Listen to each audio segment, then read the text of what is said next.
Hello，大家好，我是教主 C Will。就在刚才，我结束了最新一期和策划的圆桌会议，那么有不少内容可以跟大家分享一下。那么大致的内容是，未来会加入2个新的阵型，铭文里面会加入一种新的品种叫稀有铭文，以及关于装备1爵到5爵提到了具体的消耗内容。首先，策划自己反映了目前这个阵型在市面上出现的问题，那么主要的问题就是缺乏深度，然后只有楔形跟拱形是主流的，其他的阵型基本上没什么人用。4字铭文的话是比较难获取的。那么我们一开始也很高兴策划能意识到这些问题，但谁知道呢？后面的东西并没有实际的解决这些问题。比方说，他提到了加入2个新的阵型，他提到这些武将，对吧，都有一些治疗系数。他说以后可能会加入一个专门的治疗阵型，然后就是围绕治疗去做文章的。然后前面刚才提到的稀有铭文是一种介于4字和普通铭文之间强度的一种铭文，然后产出的方式也是跟普通铭文一样的，说白了就是抽象的抽呗。然后可能会出现一些现实的活动，来帮你获取这个稀有铭文。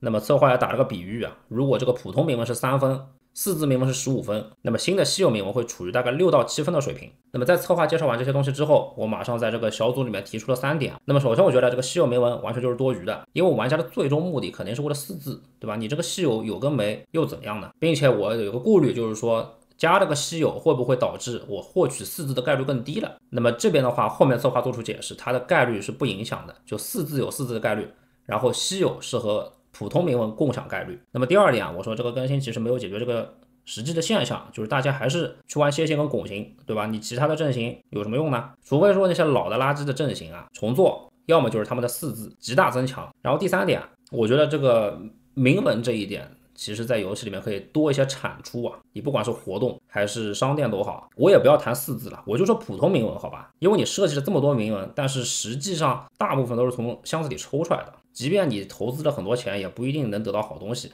策划这个不管是新阵型啊，还是新的这个稀有铭文，其实都没有改变现在已有的一些问题啊。你比方说大家还是该用啥用啥，对吧？楔形、拱形，拱形说白了现在也就一对，然后其他阵型其实都不值一提。所以他这个新出的什么阵型啊，我也不抱有任何期望，对吧？他新的阵型出来，我要去抽，我还要抽到数值30多以上，我才换这个新阵型，我有毛病啊？那我宁愿1分钱不花，继续用我老的30多的这个楔形。然后在最后的环节也提到这个大家关心的装备觉醒啊，可以看到这边的话，他举了个例子是龙息弓。那么1爵现在已经有了，就是消耗1个觉醒晶石；2爵的话，消耗是20材料加1张图纸。然后后面的话，每一阶都递增材料，那么最终5爵的话是要80材料加1个图纸。那么可见装备觉醒是稳定提升，并且消耗的材料并没有很多，虽然它是阶级式的递增，但是呢消耗就必定有成长，所以以后傻逼才会去精炼。OK， 那么以上就是差不多这期圆桌会议的大致内容，并且策划提到在明年1月可能会加入新的某种商店来增加4字以及新的稀有铭文的产出，所以大家如果想换新的4字的话，可以期待一下明年1月份。